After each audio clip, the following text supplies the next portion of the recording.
नमस्कार, स्वागत है आपका वंदे मातरम न्यूज़ में। मैं हूं गिरजा राव। खबरों में आगे बढ़ने से पहले आइए नजर डालते हैं आज की सुर्खियों पर। जिला अस्पताल का कलेक्टर ने किया औचक निरीक्षण।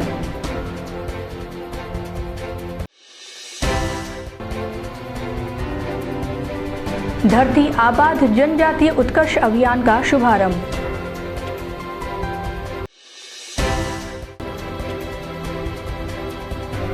इमली छापर चौक की सड़क बनी तालाब। अब खबरें विस्तार से।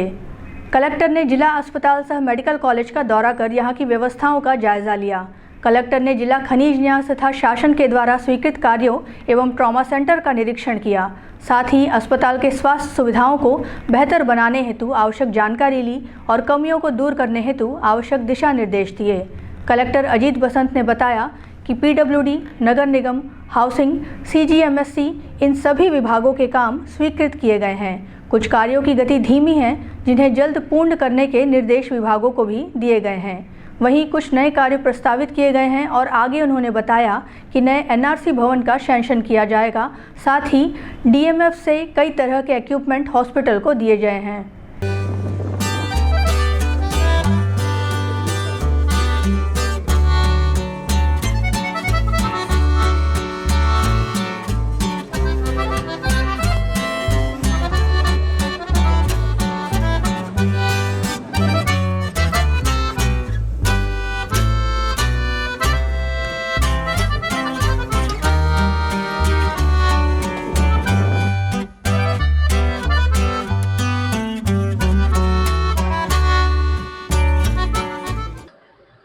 आज यहाँ पर मेडिकल कॉलेज से जो संबद्ध हॉस्पिटल है, उस हॉस्पिटल में जिला खनिज संस्थान न्यास से तथा शासन के द्वारा जितने भी स्वीकृत कार्य हैं उन सभी कार्यों का निरीक्षण किया गया है।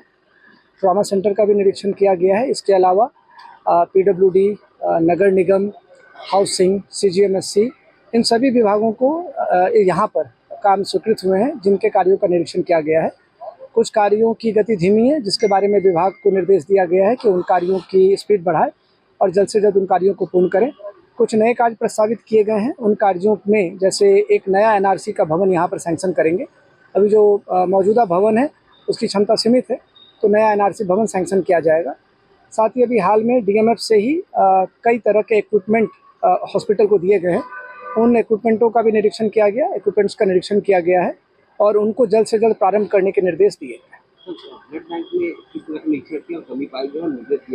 ब्लड बैंक में रिएजेंट की कुछ समस्या बताई गई है। ब्लड बैंक और लैब इन दोनों मिला करके, और ब्लड बैंक में भी कुछ इनको इक्विपमेंट दिए गए हैं। उन इक्विपमेंट को भी जल्द से जल्द वो जिस कार्य के लिए आए हैं उन कार्यों में उनका प्रयोग होने लगे, ऐसा उनको निर्देशित किया गया। और सोनोग्राफी मशीन जो है वो भी अभी एक है जिससे लोगों को दिक्कतें हो रही है। सोनोग्राफी मशीन नया 2 इनको मिल चुका है, तो टोटल आज के डेट में इनके पास 3 सोनोग्राफी मेडिकल हॉस्पिटल के पास 3 सोनोग्राफी मशीन है। 2 नई सोनोग्राफी मशीन आ चुकी है। भारतीय जनता मजदूर संघ के द्वारा गेवरा खदान में सैंपलिंग का काम करने वाली QACA कंपनी में तालाबंदी कर आंदोलन किया गया। संगठन के पदाधिकारियों के अनुसार उक्त कंपनी के द्वारा मजदूरों की लगातार उपेक्षा और प्रताड़ना की शिकायतें मिल रही थी।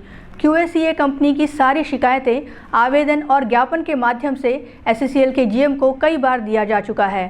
साथ ही थाने में एवं केंद्रीय मंत्री तक इसकी सूचना प्रेषित की गई, परंतु कोई ठोस सार्थक कार्यवाही अब तक नहीं हुई है। मजबूर होकर भारतीय जनता मजदूर संघ ने QACA कंपनी के खिलाफ गेवरा में तालाबंदी कर विरोध प्रदर्शन किया।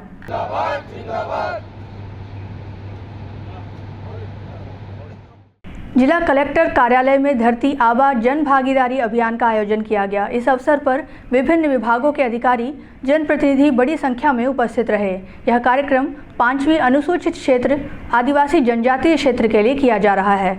आदिवासी विकास विभाग के कार्यकर्ताओं ने बताया कि यह मुख्यमंत्री विष्णुदेव साय द्वारा चलाए गए सुशासन तिहार का ही यह उपक्रम है। अगर किसी आदिवासी का आवेदन निवेदन छूट गया हो तो वह जनजातीय उत्कर्ष कार्यक्रम के माध्यम से अपने कार्यों को पूरा करा सकता है। वहीं कलेक्टर ने बताया कि धरती आबाद जनजातीय उत्कर्ष अभियान के तहत 479 आदिवासी बस्तियों का चयन किया गया है।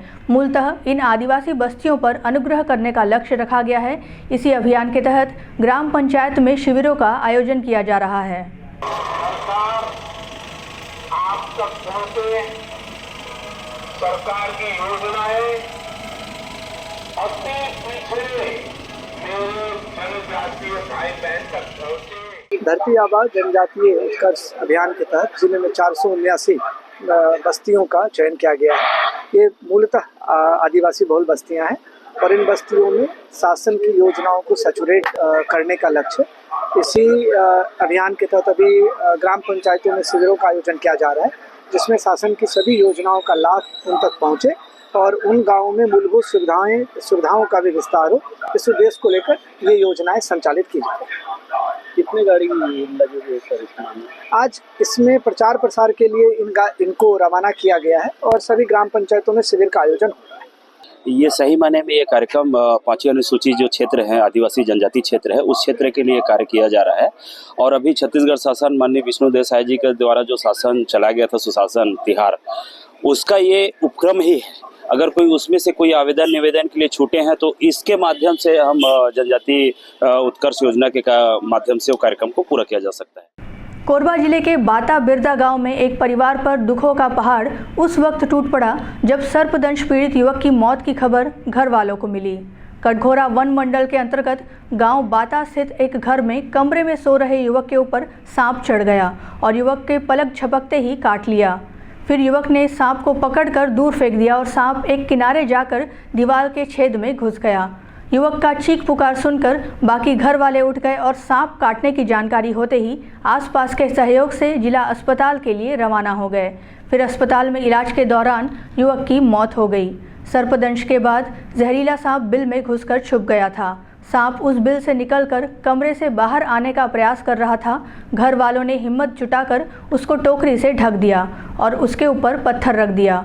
रेस्क्यू टीम को जानकारी दे दिया गया। फिर सुबह नोवा नेचर की टीम पहुंची और टोकरी को हटाकर जहरीले करैत सांप को सुरक्षित रेस्क्यू कर जंगल में छोड़ा गया। सर्पदंश के बाद पीड़ित परिवार काफ़ी देरी से अस्पताल पहुंचे थे। जब काटा तो क्या आप सीधे हॉस्पिटल गए या फिर झाड़फूक करवाए? क्या है, मेरे कहने का मकसद ये है कि कभी भी अगर सर्पदंश हो रहा है ना तो झाड़ फूक तो बिल्कुल नहीं कराना है। सर, कल रात्रि के 2 बजे के आसपास कटघोरा वन मंडल के अंतर्गत एक गांव आता है बाता बिरदा, जो कि कुसमुंडा से काफ़ी आगे है। और वहां करीबन 2 बजे के आसपास उस व्यक्ति को सांप ने काटा और जो कि करैत था, और करैत को जब काटा उसने तो एक हाथ से उसने झटकार के फेंक दिया दीवार के किनारे साइड। तो उस जगह एक छोटा सा बिल था जिसमें वो घुस के बैठ गया था। और उन लोग करीबन अस्पताल पहुँचे सुबह के 7 बजे के आसपास और उसके पश्चात उसकी मौत हो गई इलाज के दरमियान। निश्चित तौर पे मुझे जो लग रहा है कि काफ़ी लंबे समय और काफ़ी लेट होने के पश्चात उनका मौत होना समझ में आता है। उसके बाद से हमें गांव के लोगों के द्वारा सूचना दिया गया शाम को कि एक सांप वो काटा था जो कि मौत हो चुकी है और साथ ही सांप अभी भी उस कमरे पे है। तो हम अपने टीम के साथ वहां पहुंचे। पहुंचने के बाद परिवार के प्रति संवेदना जाहिर करते हुए उस सांप को ढूंढने का प्रयास किया, पर आखिरकार वो सांप नहीं मिला। और रात्रि करीबन 2 बजे के आसपास मुझे गांव वालों के द्वारा फिर मुझे सूचना दिया कि सांप पूरी तरह से निकल चुका है, जिसको एक टोकरी में ढक दिया गया है। और सुबह फिर हम वहाँ पहुँचे और पहुँचने के पश्चात हमने घर वालों के समझाते हुए कि भाई अब सांप को मारना नहीं है, उस टोकरी को हटा करके हमारे राजू वर्मा जी और राकेश भाई जी के द्वारा उसको सुरक्षित रेस्क्यू किया गया। तो आप अंदाज़ा लगा सकते हैं कि 19 घंटे के बाद आखिरकार सांप का रेस्क्यू होता है। मतलब एक जगह सांप काफ़ी लंबे समय तक रुक सकता है। और जब भी कभी ऐसा सर्पदंश हो तो आप बिना देरी किए हुए अस्पताल पहुँचे। आप जिला अस्पताल पहुँचे या तो नज़दीकी आपके जो PSC है वहाँ पहुँच करके अस्पताल का इलाज करवाएं, ना कि आप किसी प्रकार का झाड़ फूक करवाएं, ना किसी प्रकार के वैध दुनिया में आप जाएं। जिले के कुसमुंडा थाना चौक से लेकर इमली छापर चौक तक सड़क की स्थिति बेहद खराब हो चुकी है। थाना चौक मार्ग पर बड़े बड़े रॉड निकल आए हैं, जिससे आए दिन बड़ी दुर्घटना का खतरा बना हुआ है। वहीं इमली छापर चौक पर जल भराव की स्थिति बनी रहती है। पानी निकासी की कोई व्यवस्था नहीं होने से राहगीरों और स्थानीय लोगों को भारी दिक्कतों का सामना करना पड़ रहा है। क्षेत्र की इस समस्या को लेकर कुसमुंडा भाजपा के कार्यकर्ताओं ने महाप्रबंधक ST पाटिल को ज्ञापन सौंपा। कार्यकर्ताओं ने जल्द से जल्द सड़क निर्माण कराने की मांग की।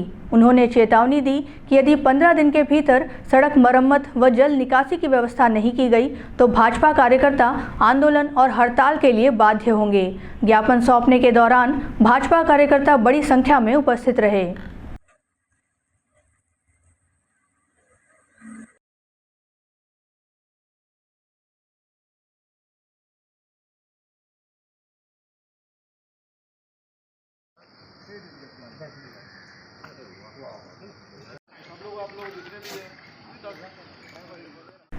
कोरबा में जिले के विभिन्न थाना एवं चौकियों से छत्तीसगढ़ आबकारी अधिनियम के तहत दर्ज 1866 प्रकरणों में जब्त लगभग 10,000 लीटर मदिरा का विधिवत नष्टीकरण किया गया है। इन प्रकरणों में जब्त की गई मदिरा में 7,565 लीटर महुआ शराब, 1,356 लीटर देसी शराब एवं 990 लीटर अंग्रेजी शराब सम्मिलित है। सबसे अधिक 346 प्रकरण थाना कटघोरा, 209 प्रकरण थाना बांकी मोंगरा तथा 200 प्रकरण थाना बांगो से संबंधित है। शेष प्रकरण जिले के अन्य थानों से प्राप्त हुए हैं। यह कार्यवाही कलेक्टर एवं जिला दंडाधिकारी कोरबा द्वारा गठित समिति की उपस्थिति में संपन्न हुई। छत्तीसगढ़ पर्यावरण संरक्षण मंडल से प्राप्त प्रमाण पत्र के आधार पर यह नष्टीकरण पूरी पारदर्शिता एवं पर्यावरणीय मानकों के अनुरूप किया गया।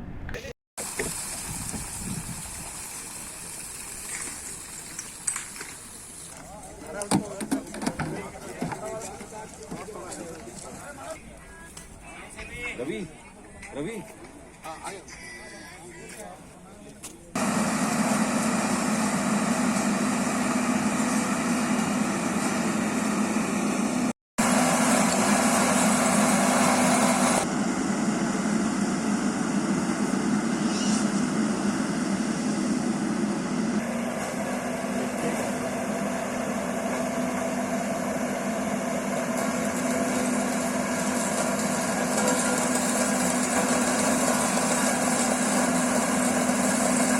देखिए, हमने अपने माल खानों का अवलोकन किया और हमें पता चला कि बहुत सारे जो आबकारी अधिनियम के अंतर्गत जो जब्त सामान था, वो जब्त संपत्ति थी, वो माल खानों के अंदर पड़ी हुई थी। इन केसेस का निराकरण माननीय न्यायालय के द्वारा किया जा चुका है।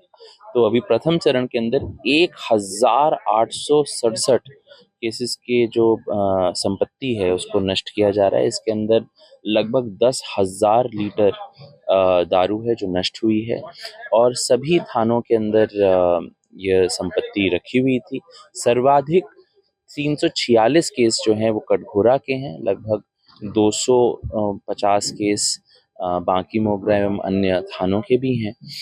इस प्रकार से थाने को स्वच्छ बनाना, थाने को जो आम जनता है उसके लिए मोर वेलकमिंग बनाने की ये प्रक्रिया सतत रूप से कोरबा पुलिस के द्वारा की जा रही है।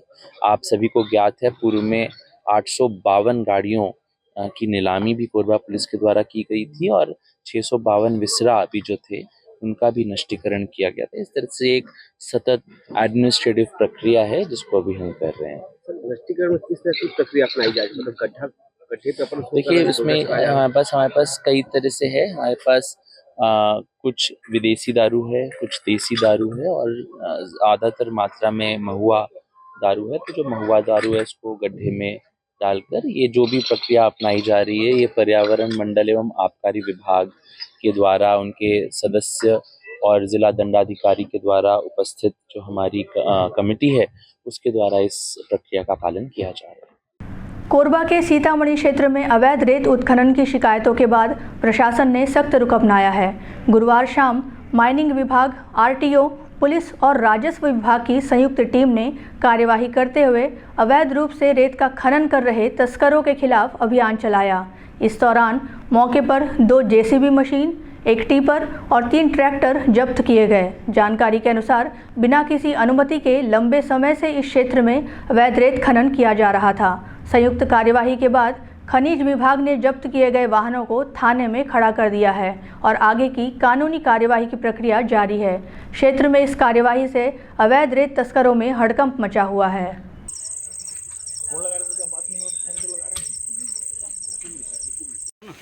एक फोटो भी क्लिक कर लेती हूँ। फोटो क्लिक करना टोमेटो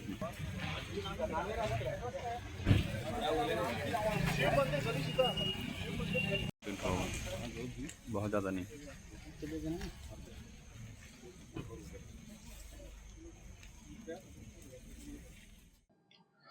कल सीतामढ़ी घाट पे संयुक्त रूप से राजस्व विभाग, पुलिस विभाग, माइनिंग एवं आरटीओ विभाग के माध्यम से जो है कार्रवाई की गई, जिसमें कुछ 3 ट्रैक्टर, जेसीबी, एक टेलर जो है जब्त किया गया है और उस पर अग्रिम कार्रवाई जो है माइनिंग विभाग के द्वारा एवं कुछ गाड़ियों पे बिना नंबर प्लेट के जो चल रहे थे उसमें माइनिंग विभाग के साथ साथ आरटीओ के द्वारा भी कार्रवाई की जा रही है।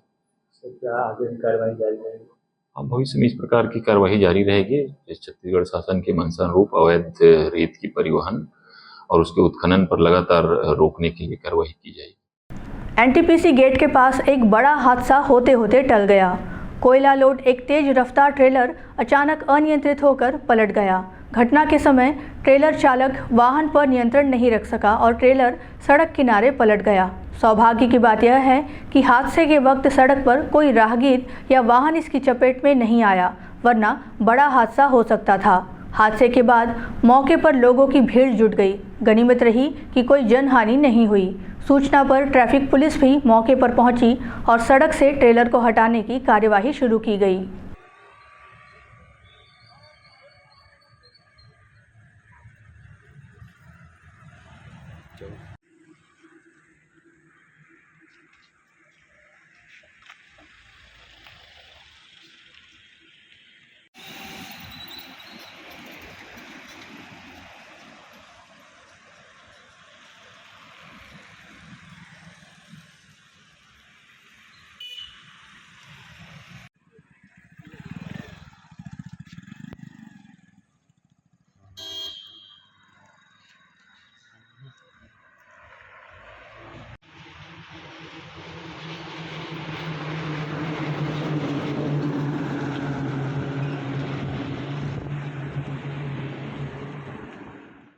भारतीय जनता पार्टी कोरबा द्वारा अंतर्राष्ट्रीय योग दिवस पर होने वाले विभिन्न आयोजनों के संबंध में प्रेस वार्ता आयोजित किया गया, जिसमें भाजपा प्रदेश प्रवक्ता एवं छत्तीसगढ़ राज्य महिला आयोग की पूर्व अध्यक्ष हर्षिता पांडे, उद्योग, श्रम व वाणिज्य मंत्री लखनलाल देवांगन, भाजपा जिला अध्यक्ष गोपाल मोदी उपस्थित रहे। हर्षिता पांडे ने बताया कि प्रधानमंत्री नरेंद्र मोदी के प्रयासों से योग को पूरी दुनिया में पहचान मिली व 21 जून को अंतर्राष्ट्रीय योग दिवस के रूप में मनाया जाता है। मोदी जी के प्रयासों से ही विश्व के 177 देशों में 21 जून को अंतर्राष्ट्रीय योग दिवस के रूप में मनाया जाएगा। इसी कड़ी में कोरबा में भी शहरी व ग्रामीण क्षेत्रों के 500 से अधिक स्थानों में योग दिवस मनाया जाएगा। जिला प्रशासन द्वारा अंतर्राष्ट्रीय योग दिवस का आयोजन रिसिदी रोड स्थित लोकमाता अहिल्याबाई होलकर कन्वेंशन हॉल में किया जाएगा। के रूप में जाना जाता है, तो हम सामुदायिक रूप से करते हैं, हम जो है सार्वजनिक रूप से करते हैं। हम हमेशा एक चीज कहते हैं, हम सभी जानते हैं कि कल 21 जून 2025 को विश्व जो है वो 11वां अंतर्राष्ट्रीय योग दिवस मनाने जा रहा है और इसी तारतम्य में जो छत्तीसगढ़ की ऊर्जा नगरी है कोरबा, यहाँ भी विभिन्न आयोजन किए जा रहे हैं। यदि हम संख्या की बात करते हैं तो जो जिला प्रशासन है उनके द्वारा माननीय मंत्री जी के नेतृत्व में यहाँ एक बड़ा कार्यक्रम तो होने जा ही रहा है, लेकिन भारतीय जनता पार्टी भी अपने संगठन के जो अलग अलग कड़ियां हैं, जिसमें हम मंडल की हम बात करते हैं, पदाधिकारियों की हम बात करते हैं, हमारे जो निर्वाचित जो हमारे निकाय हैं इनकी बात करते हैं, तो कल 500 से अधिक स्थानों पर कोरबा जिले में जो योग अभ्यास है वो किया जाएगा। और एक तरह से ये जो एक अंतर्राष्ट्रीय स्तर पे जो कल योग का पर्व है, इसमें हम सभी अपनी भूमिका निभाएंगे और आने वाले समय में भी जिस तरह से योग का एक व्यापक प्रचार प्रसार देखने को मिल रहा है, तो निश्चित ही कोरबा एक महत्वपूर्ण कड़ी के रूप में छत्तीसगढ़ में उभरेगा। और कल 500 से अधिक स्थानों पर कोरबा के अलग अलग विकास खंडों में, नगरीय और ग्रामीण क्षेत्रों में इस आयोजन को किया जा रहा है। जैसे कि पूरे 10 वर्षों में देखा हमने, अलग अलग थीम पर जो है वो योग दिवस मनाया जाता है। इस बार का थीम है वन अर्थ वन हेल्थ, यानी एक पृथ्वी एक स्वास्थ्य के लिए योग करना। तो जैसा कि मैंने पहले ही कहा कि भारत जो है वो वसुधैव कुटुंबकम और सर्वे भवन्तु सुखिनः इस सूत्र पे चलता है, और जो विश्व बंधुत्व और कल्याण की भावना है इसको योग के माध्यम से जोड़ना और लोगों के स्वास्थ्य के प्रति जागरूकता लाते हुए शारीरिक अभ्यास के माध्यम से उनको स्वस्थ रखना, लेकिन मानसिक स्वास्थ्य की बात करना, मेंटल हेल्थ की बात करना। तो इसी सब को लेकर कल अंतर्राष्ट्रीय योग दिवस का जो थीम है वो एक पृथ्वी एक स्वास्थ्य के लिए योग रखा गया है। मैडम, शासकीय स्कूल के बच्चे भी इसमें भाग ले रहे हैं क्या?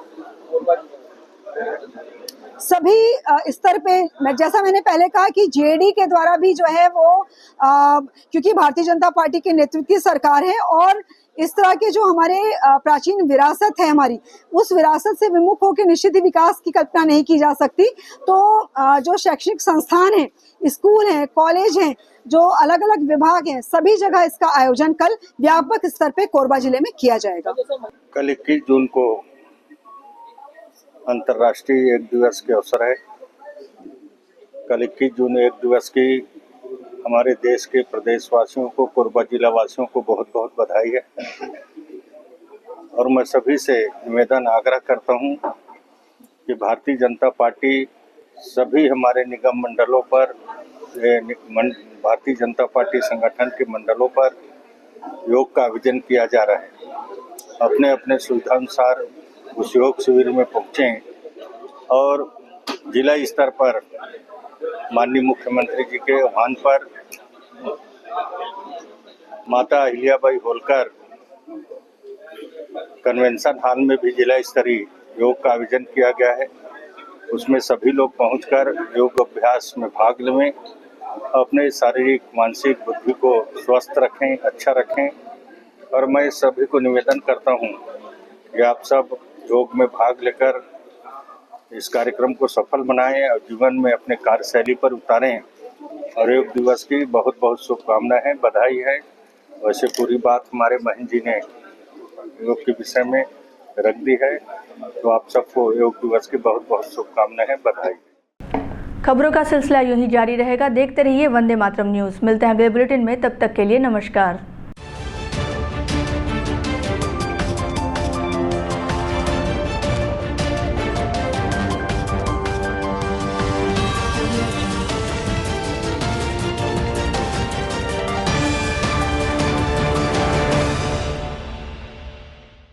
सिद्धि Vinayak hospital, a unit of orthopaedic surgery and trauma management.